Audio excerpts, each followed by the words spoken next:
Perdón, Leandro, Darío Genovese tiene una pregunta. A ver, Darío.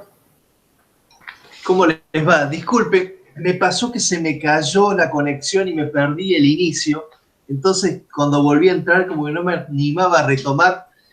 Les quería contar mi paso. Yo pasé por varios y anecdóticamente me ha pasado lo mismo con la hoja cuadriculada, pero por esas cosas de la vida, como era el último, no me puse a lidiar con él. Yo fui el que te envió una especie como es como, no sé, como una figura, una infografía que te llueve en todas las nubes, porque tomé este ejercicio que es el de se llama probabilidad de mentir, seguramente alguien lo habrá comentado, que es lo que me perdí. Y claro, yo lo tomé porque lo comentaba con Fernando, que charlamos en algún momento, Fernando Leckstein, y bueno, a mí me gusta bastante la estadística y dije, a ver, voy a ir por acá, a ver qué encuentro. Y resulta que, nada, me hice todo un rollo que lo habrás descubierto en mi imagen, porque yo empecé calculando una probabilidad sencilla de encontrarme a la válvula, digamos, en la posición, pero después dije, las ruedas giran independientemente una de otra. Me puse a investigar en mecánica, porque decía, ¿cómo giran? ¿Qué probabilidad tengo también de que el eje trasero y el eje delantero giren diferente? Fui a investigar, por ejemplo, qué pasa cuando giran en los ángulos y demás, ¿viste? Cuando doblas en la esquina, claro, el ángulo que barre una rueda con respecto a la otra en el mismo eje ya son diferentes. Bien, en función de todo eso, después dije, bueno, entonces tenemos a lo mejor que trabajar con probabilidades de eventos independientes, es decir, la probabilidad de la rueda trasera y la probabilidad de la rueda delantera, que en ese caso son, ahí yo tiré un número, es decir, yo te di una factible respuesta si fuera que los ejes giraran juntos y te di una factible respuesta si fuera que los ejes giraran independientes. Pero mi gran conclusión es que para mí yo no tengo nada de certeza, porque ahí hablo de, primero, el sistema de referencia, la precisión y la exactitud, y traía todas esas variables porque decía, en el giro de la rueda, con qué matriz, digamos, el inspector o inspectora está viendo si, por ejemplo, es 360 grados, lo divide, ahí da un horario determinado para cada rueda. Entonces, ¿qué toma? ¿Solo 12 posiciones posibles? ¿O toma las posiciones posibles y sus minutos que hay? Y ahí entonces se abriría un abanico impresionante, y de hecho puse dos gráficas, dos rueditas que las seccioné, a una en 12 pedazos y a otra en otros pedacitos, y ahí me di cuenta que desde el punto de vista de la física, es decir, si yo no me quedaba solo en ver la rueda pensada en 12 posiciones trasera y la rueda delantera pensada en 12 posiciones, y pensaba en las otras variables físicas que estaban por detrás, de hecho, hasta que alguien estuviera sentado en el auto o no, y que al estar sentado en el auto o no, se mueve la posición de la válvula. ¿Por qué? Porque en realidad te está cambiando el ángulo en función de la presión que le ejerces al gas que tiene por debajo. Bien, todo eso fue lo que se desencadenó en mí para que ustedes vean cómo piensa. Por eso dije, le voy a traducir a Leandro esta forma mía de pensar. Fue una gran nube, me puse, y es más, me fasciné con páginas de mecánica explicando del tipo del desgaste de las ruedas, cómo se debieran cambiar, inflar y demás. Así que imagínate toda la complejidad. En conclusión, Leandro, yo diría, te di un número probabilístico para uno y otro caso, pero no estoy seguro de que la respuesta sea correcta. Bueno, realmente muy interesante lo que has contado. Encima, cómo te enganchaste y has terminado en distintas cosas. Pues es que ahí estoy viendo que también ahí Leila dice un poquito que han pensado en este. El que yo digo tiene un enunciado y una pregunta ligeramente turbia, y es lo que básicamente refleja lo que es el único que tiene esa característica, porque la estadística es un poco así. O sea, acá también la manera en que yo termino preguntando ahí qué probabilidad hay de que el dueño del auto diga la verdad. Una cosa es bastante rebuscada la pregunta que se está haciendo. Les voy a compartir, y ya vamos al PowerPoint de hoy, pero les voy a presentar otra cosita para que ustedes vean un poco, y esto me parece que es muy importante que ustedes presten atención a una nota periodística que les quiero mostrar, que está relacionada con este problema, y para que vean lo complejo que es y el nivel de atención que es bueno que tengan la gente que hace periodismo de ciencia, y no solo periodismo de ciencia, porque esta no es de periodismo científico, pero a la hora de tener en cuenta cosas, a la hora de tener en cuenta cuando uno habla de estadísticas y probabilidades. Es una nota re vieja que yo alguna vez saqué, o sea, ahí está el link, ahí pueden ver, creo que todavía existe, no chequeé, fíjense que la nota es de 2001. Bueno, no me he fijado si el enlace sigue funcionando. O sea, calculo que si ustedes ponen este título, Google los va a direccionar directamente a la nota. Muy breve quiero ser sobre cómo es difícil la estadística y cómo es muy difícil expresarse bien y entender bien cómo usar la estadística para sacar conclusiones. Pues leo, básicamente, la nota es mucho más larga, yo copié un pedacito nomás acá. Frávega me paga también, está en hot sale ahora si quieren ir a comprar. No, el alcohol causa el 40% de los accidentes graves. Ese es el título que tiene. El alcohol causa el 40% de los accidentes graves. No sé si es real o no eso, pero ahora viene la explicación. Un informe oficial revela el alto índice de incidencia del alcohol en los accidentes de tránsito. Según las estadísticas del Ministerio de Seguridad, el 40% de los casos donde hay víctimas fatales o incapacidades severas, los exámenes determinaron grados de alcoholemia superiores a los permitidos en los conductores. Pues ahí se ve de dónde sale este 40%. Entiendo de que lo que dice acá, no es que entiendo, claramente dice acá que lo que está sucediendo es que miran los accidentes graves. Los accidentes graves. Graves significa con víctimas fatales o incapacidades severas. Miran esos. Y casi la mitad de esos accidentes, casi la mitad, 40%, revela que quien manejaba tenía un grado de alcoholemia superior al permitido. Y la conclusión es que el alcohol causa el 40% de los accidentes graves. Bueno, no voy a entrar en detalle, porque esto es sofisticado y está relacionado con el problema que recién hablábamos, el de cuán cierto es que el conductor ese dice la verdad o dice la verdad. El relato que hay acá está completamente mal, severamente mal. No estoy seguro si es cierto o no de que el alcohol cause el 40% de los accidentes graves. No tengo dudas de que el alcohol es veneno a la hora de manejar, eso yo no estoy cuestionando.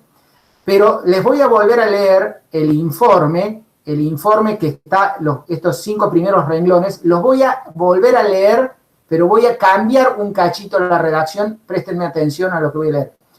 Un informe revela el alto índice de incidencia de apretar el freno en los accidentes de tránsito. Según las estadísticas del Ministerio de Seguridad, en el 90% de los casos donde hay víctimas fatales o incapacidades severas, los exámenes determinaron que el conductor apretó el freno antes de chocar. Que les aseguro, no hay dudas de que en cualquier accidente grave, el conductor antes de, o en casi todos los accidentes graves, el conductor aprieta el freno antes de chocar. No tengan duda de que en el 90% de los casos de accidentes graves, antes de chocar, el conductor apretó el freno. Por lo tanto, yo titularía, apretar el freno en un auto causa el 90% de los accidentes graves.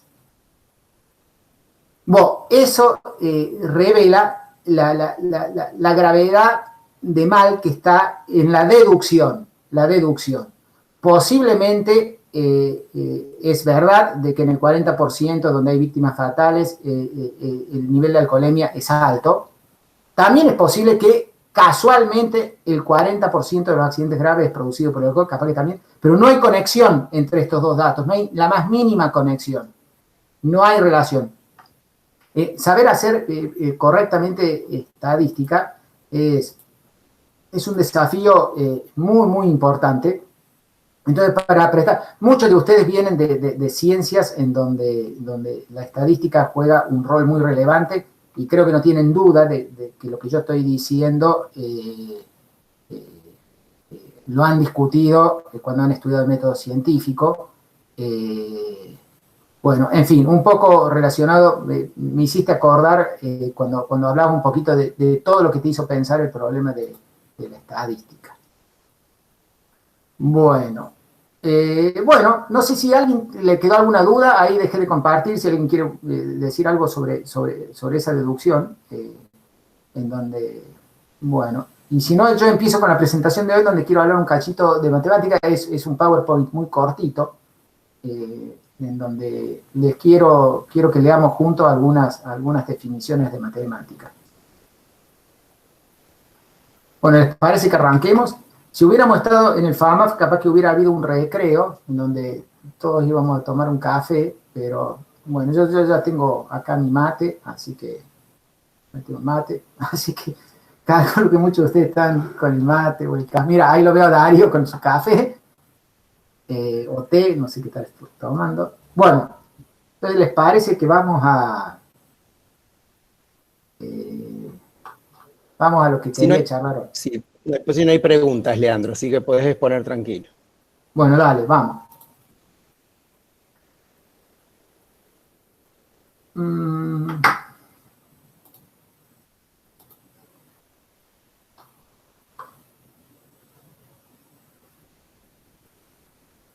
Bueno.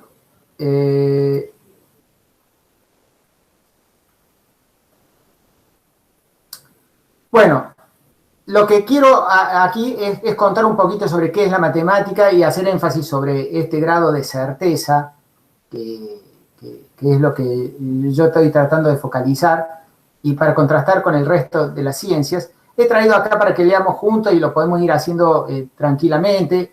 Si alguien, a medida que vamos leyendo, alguien dice, mira, yo quiero opinar esto, quiero opinar lo otro sobre estas definiciones, o sobre lo que se dice, tienen que interrumpir cuando quieran. O sea, no hay, básicamente son un par de páginas en donde vamos a leer algunas definiciones y algunas cositas adicionales sobre definiciones, para que meditemos sobre qué es la matemática, ¿no?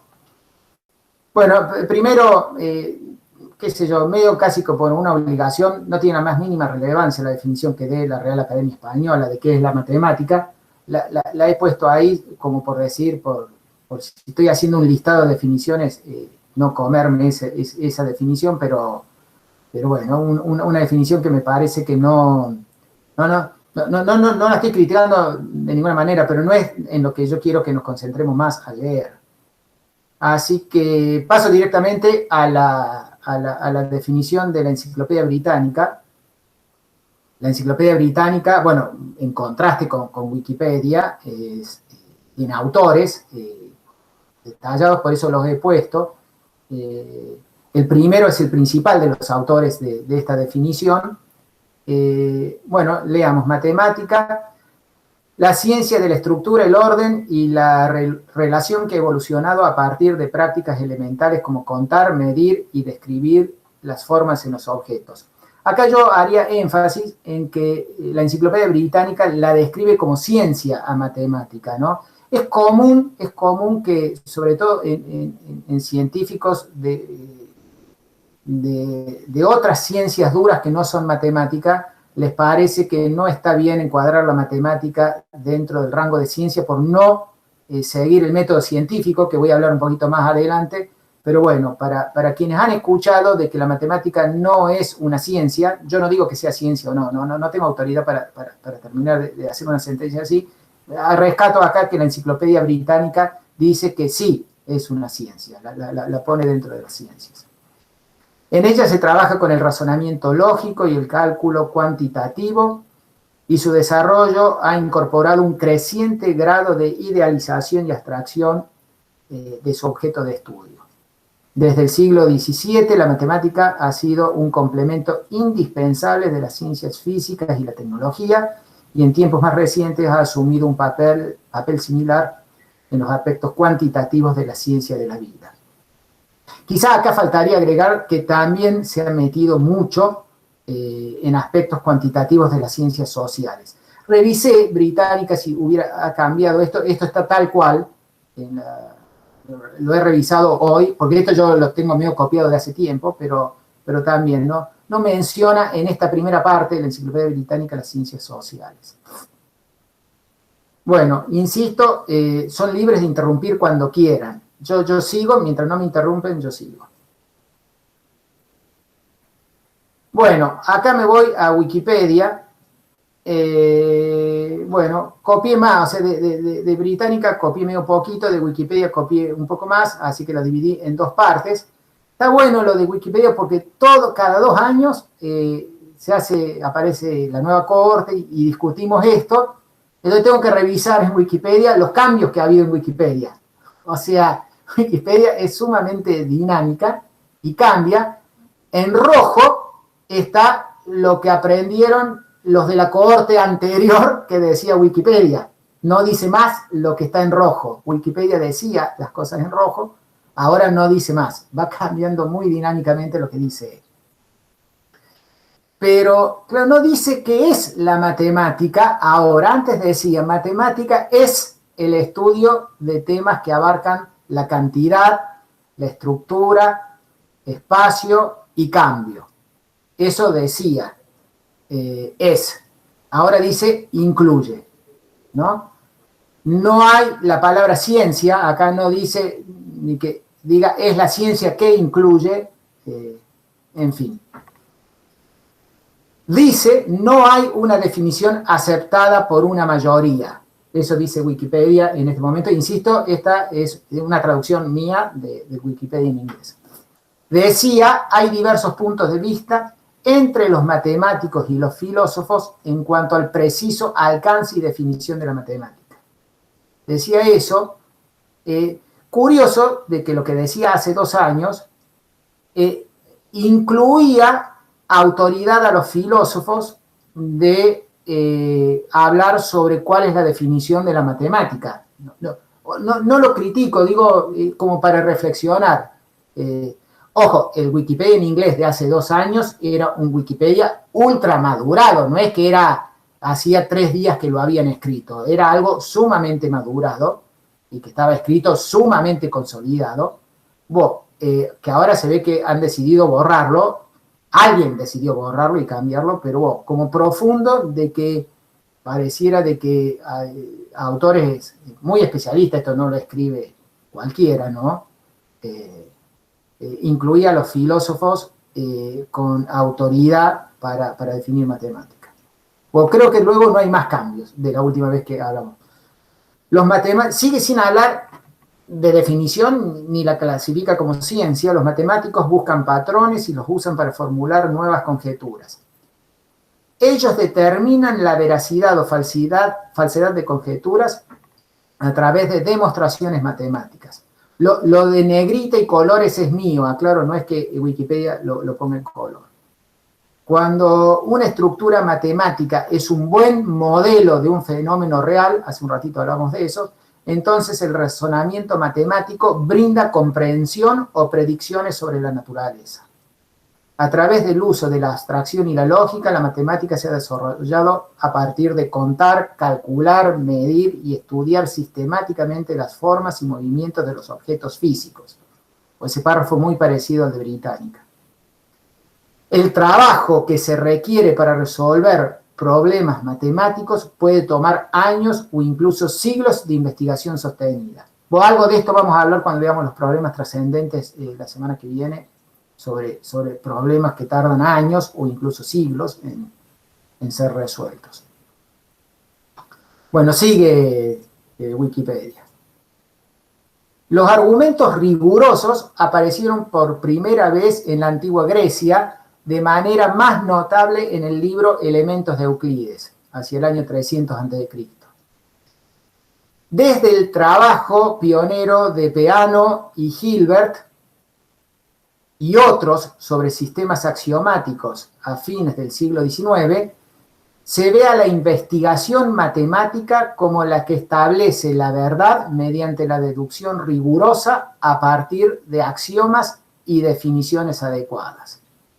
Pues nuevamente este párrafo, ¿no? Como consciente Wikipedia de que no está dando una definición de qué es la matemática, habla de qué es la investigación en matemática, ¿no? Y aún así no pone es, sino pone este verbo se ve. La matemática es esencial en muchos campos, incluidas las ciencias naturales, ingeniería, medicinas, finanzas y ciencias sociales. La matemática aplicada ha dado lugar a disciplinas matemáticas completamente nuevas, como la estadística y la teoría de juegos, que fue mencionada hace un ratito por uno de ustedes. Los matemáticos encaran proyectos de matemática pura, matemática para desarrollarse a sí misma. O matemática pura es el artículo que decíamos hace un ratito que tenemos con Fernando como coautor. Es el artículo que habíamos publicado hace un tiempito, recientemente, que trabajamos hace un tiempito, con Fernando, es de matemática pura. Los matemáticos encaran proyectos de matemática pura, matemática para desarrollar misma, sin aplicaciones en mente. Pero es común que con el tiempo aparezcan aplicaciones prácticas de algo que comenzó como matemática pura. Está repleto de ejemplos de este estilo, de problemas. La factorización en números primos es uno de los ejemplos más paradigmáticos en donde Euclides, y antes de Euclides, ya se estudiaba la factorización de los números, cómo se factorean como producto de números primos, con el simple objetivo de estudiar la aritmética en sí. Ni se le habrá ocurrido a Euclides de que 2000 años más tarde se utilizara la factorización en números primos para encriptar todas las claves de Internet que nosotros usamos. Cada vez que nosotros mandamos, ponemos nuestra clave bancaria, nuestra clave en Gmail o cualquier clave que uno ponga y que te dice esto está encriptado, eso quiere decir que se manda, no mandan tu clave, si tu clave de Gmail es hola, ¿qué tal?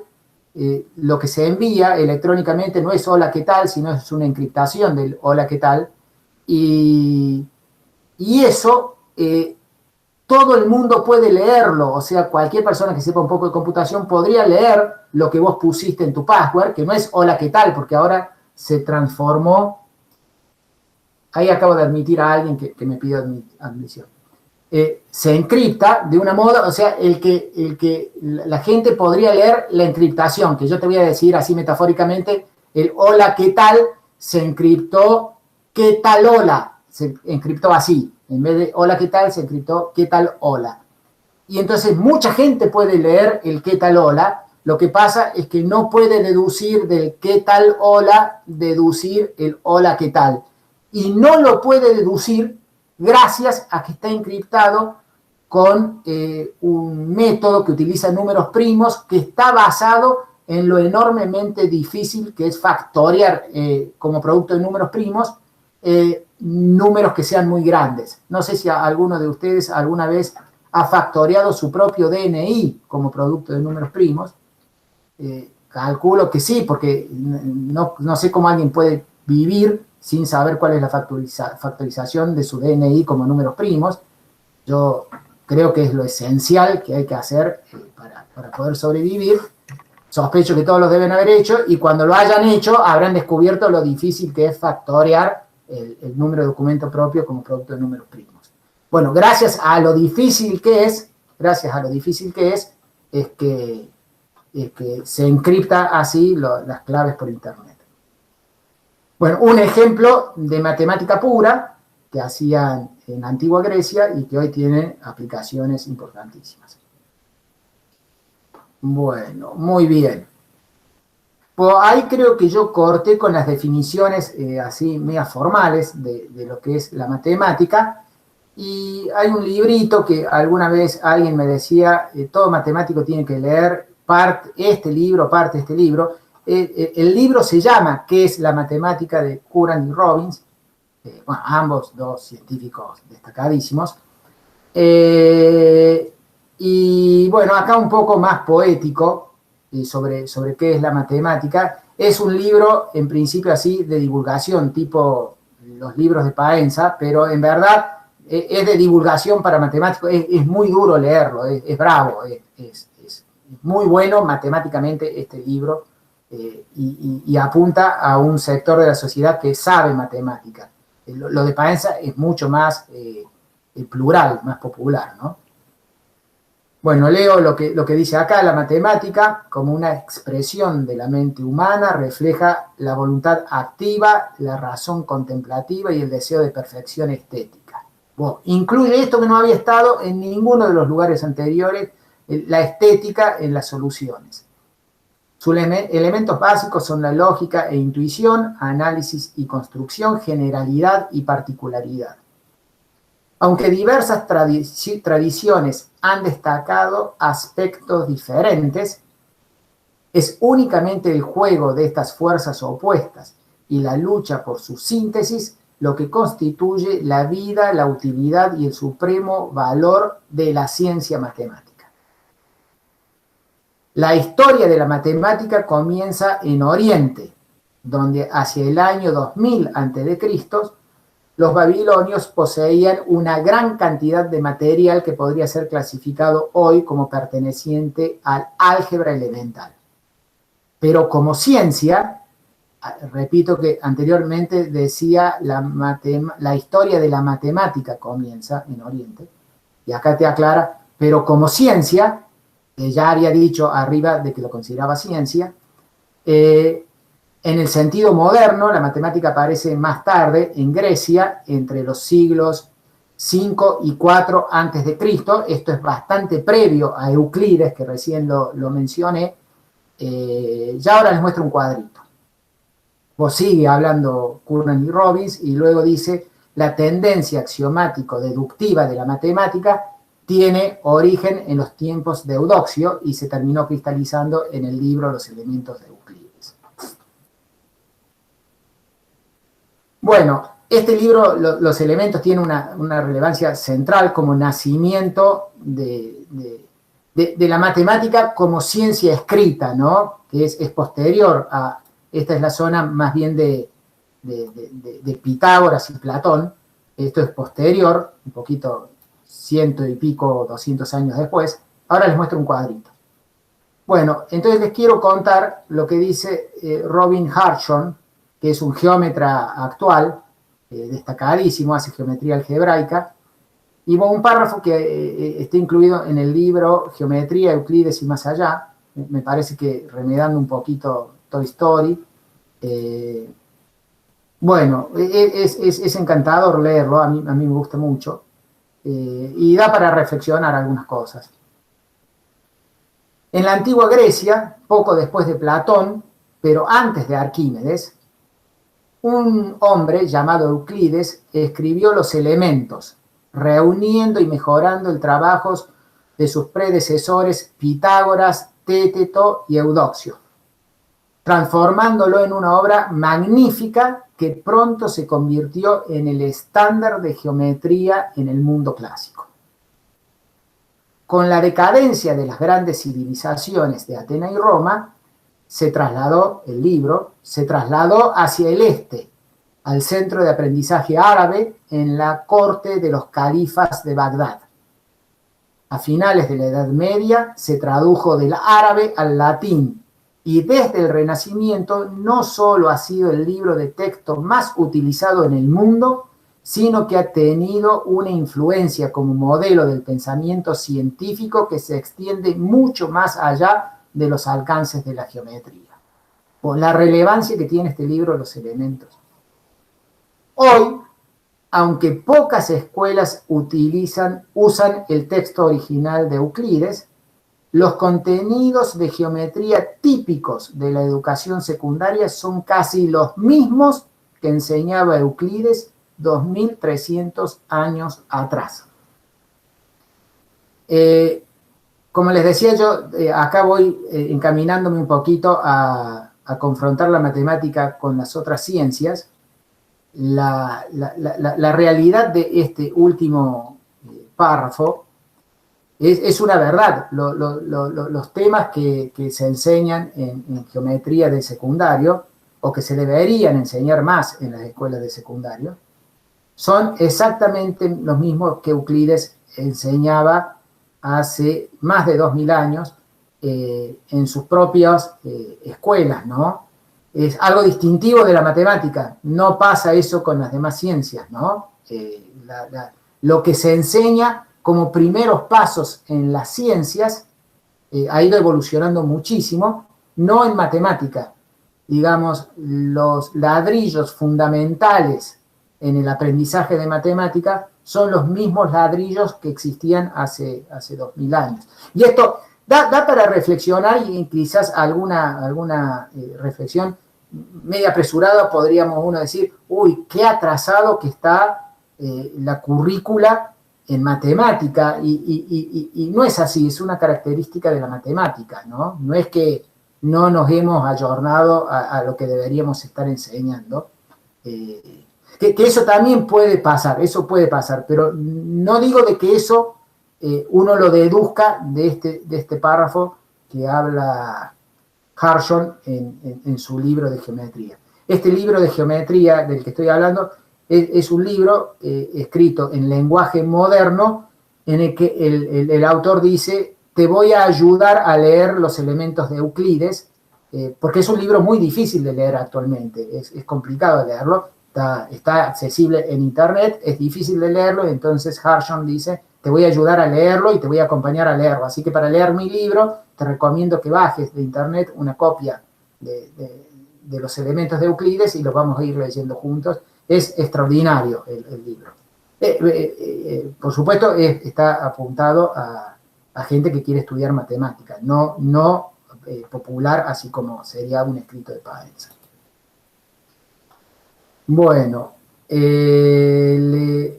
acá puse un poquito, fueron mencionados varios personajes estoy dudando ahora si este Eudoxio lo vi escrito Eudoxio y Eudoxo, no sé bien en castellano cómo se escribe, pero se ve que lo escribí más veces Eudoxo que Eudoxio. Bueno, independientemente de eso, como decía un poquito anterior, ¿no es cierto? Acá Curran y Robbins decía que arranca en los siglos 5 y 4 a.C. Bueno, ustedes están viendo acá Tales y Pitágoras en esa zona. Bueno, Sócrates. Bueno, Platón tiene uno de los diálogos con Téteto, ¿no? Tiene uno de los diálogos de Platón, uno de los diálogos de Sócrates, perdón, de Platón es con Téteto, estoy confundiendo, perdón. Muy interesante sobre el conocimiento. Bueno, y acá he resumido a los matemáticos más destacados de la antigüedad. Sin duda, Arquímedes termina siendo el matemático más destacado de la antigüedad y es de los científicos más destacados de la antigüedad, sin lugar a dudas.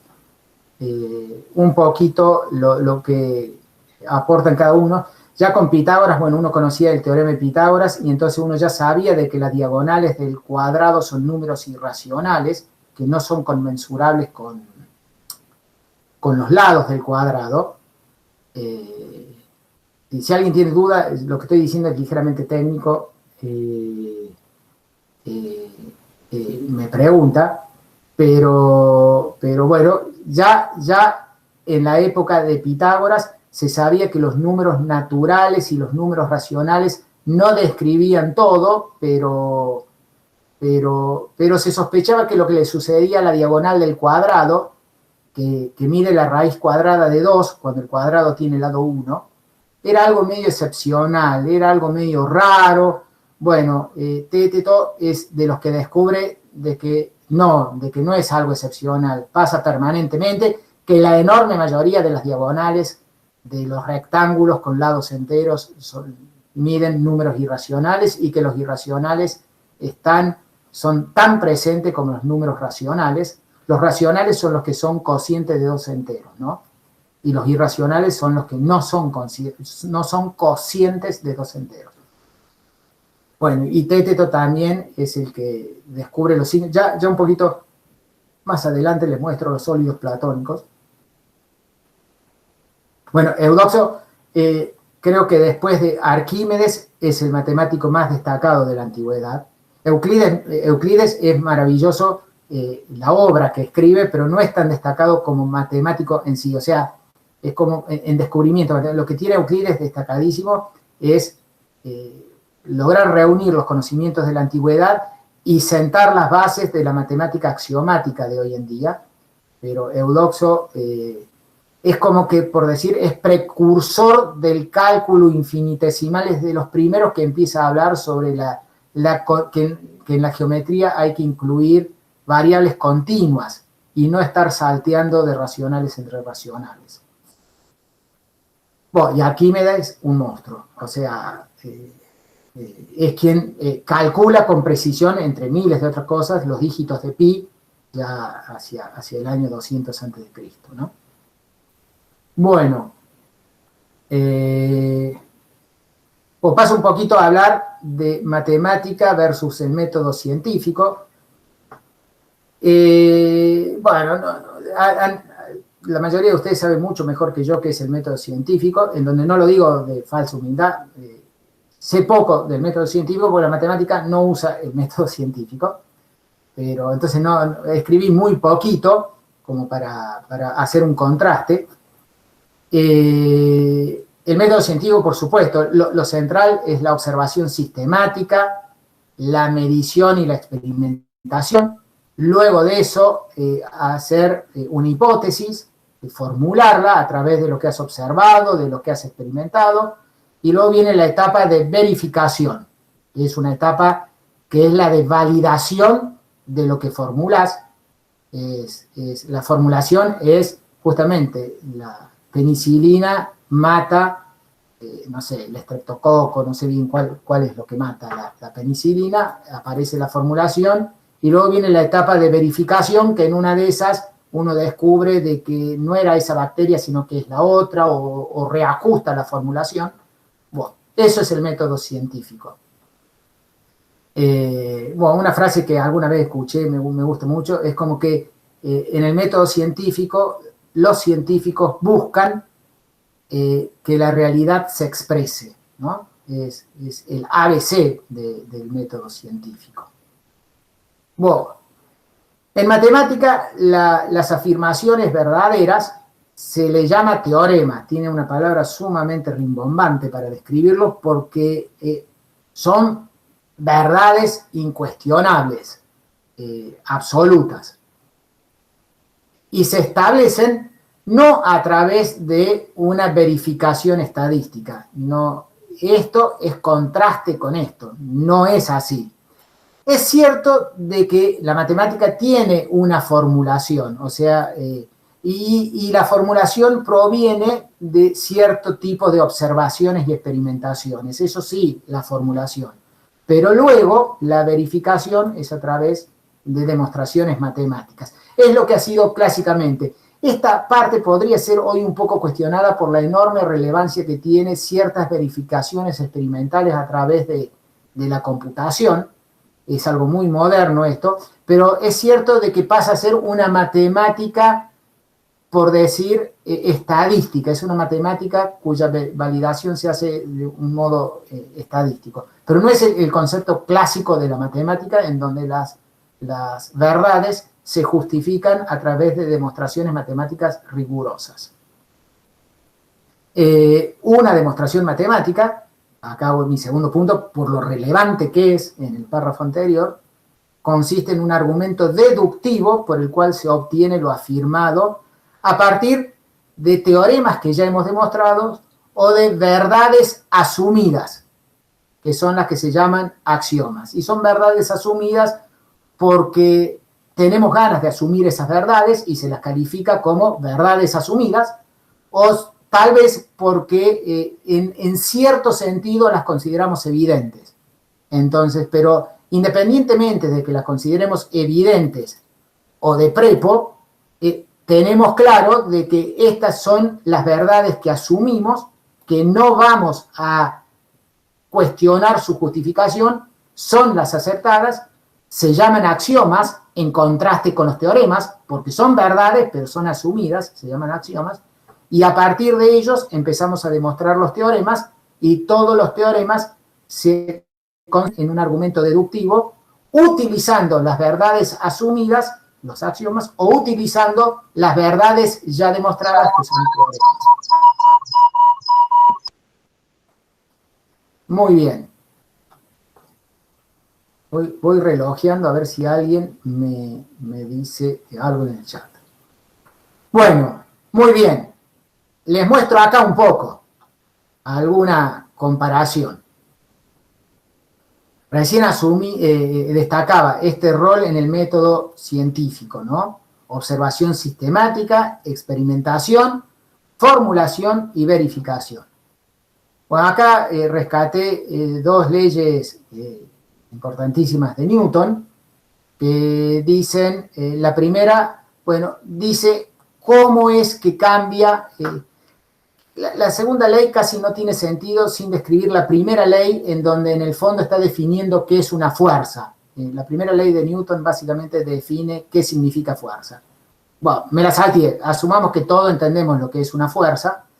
Entonces, la primera ley de Newton dice que el cambio de velocidad de un objeto es proporcional a la fuerza que se le aplica. Y en fórmulas es esto que está acá, la constante de proporción, de la que habla acá, es proporcional, es lo que se le llama masa del objeto. Y bueno, esta es la primera ley de Newton. Esta ley de Newton no se deduce de nada, se observa. Newton obtiene esto de estar observando de que eso pasa permanentemente.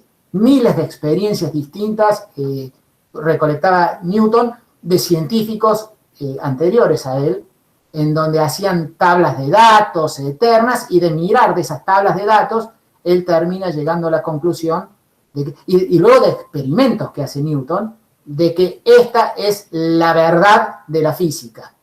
La aceleración de un objeto es proporcional a la fuerza que se le aplica e inversamente proporcional a esta constante que se llama la masa del objeto. Y también con las tablas que tenía Kepler, y muchísima información, porque esta es mucho más sofisticada que esta, Newton enuncia la ley de gravitación universal, en donde declara que toda partícula del universo atrae a toda otra partícula del universo. No sé si todos sabían, pero hasta, qué sé yo, en este momento mi dedo se está atrayendo al otro dedo. Eso es lo que dice Newton. Toda partícula del universo atrae a toda otra partícula del universo a través de una fuerza que es directamente proporcional al producto de las masas correspondientes e inversamente proporcional al cuadrado de la distancia que las separa. Bueno, y ahí aparece una constante, que es lo que se llama la constante de gravitación universal, y perfecto, esta es una ley que luego Newton, luego de enunciarla, la verifica nuevamente observando la realidad. Ambas leyes es que Newton permitió que la realidad se exprese, y él tuvo la enorme habilidad de leer correctamente lo que la naturaleza expresaba. Y estas dos que están acá son parecidas a que la penicilina mata el estreptococo. ¿Estás seguro de que toda partícula del universo va a atraer a todas? ¿Eso es 100% seguro? Bueno, yo no soy físico y no voy a saber contestar con toda precisión esa pregunta, pero el físico te va a contestar, escúchame, 100% seguro. Bueno, empiezan a aparecer, qué sé yo, sistemas inerciales, y te empieza a explicar, y que esto y que el otro, y bueno, y te va a terminar diciendo, y este es un modelo que representa fielmente la realidad hasta cierto alcance. Pero te va a decir, no explica cómo se mueve Mercurio alrededor del Sol del todo bien. Así que no anda. Esto con Mercurio no anda muy bien. ¿Cómo que no anda muy bien? Porque ahora sí se mete la matemática. La matemática dice que si la aceleración, este sería como la matemática que tomara como axioma. Perfecto, esta es una verdad incuestionable. La aceleración de un objeto es igual a la fuerza sobre la masa de él. Y acá dicen que la fuerza entre el Sol y la Tierra y un planeta es esta. La matemática en ese momento deduce a través de razonamientos deductivos, lógicos, rigurosos, de que todo planeta tiene que girar alrededor del Sol con un movimiento elíptico en donde el Sol queda en uno de sus focos. Esta es una verdad matemática que tiene demostración a partir de estas dos verdades, no sé si evidentes o qué lo que son, incuestionables, estas dos verdades que la matemática no cuestiona. Y justamente pasa eso, de que la matemática te termina diciendo que Mercurio se tiene que mover como alrededor del Sol en una elipse, y no hace eso Mercurio. Mercurio hace una cosa rara, que probablemente casi todos los otros planetas lo hacen, pero como Mercurio está tan cerca del Sol, se llama el perihelio de Mercurio, se nota muchísimo. Así que ahí el físico te dice, no, bueno, está bien, es que la ley de gravitación universal y la segunda ley de movimiento no es que valen siempre, te van a decir. Claro, es como la penicilina esto, ¿no? Genéricamente y para una enorme cantidad de aplicaciones anda muy bien. Y por eso que son leyes tan importantes. Pero a cada rato aparece algún otro físico en donde dice, no, lo que gobierna el movimiento de los objetos es esta otra ley.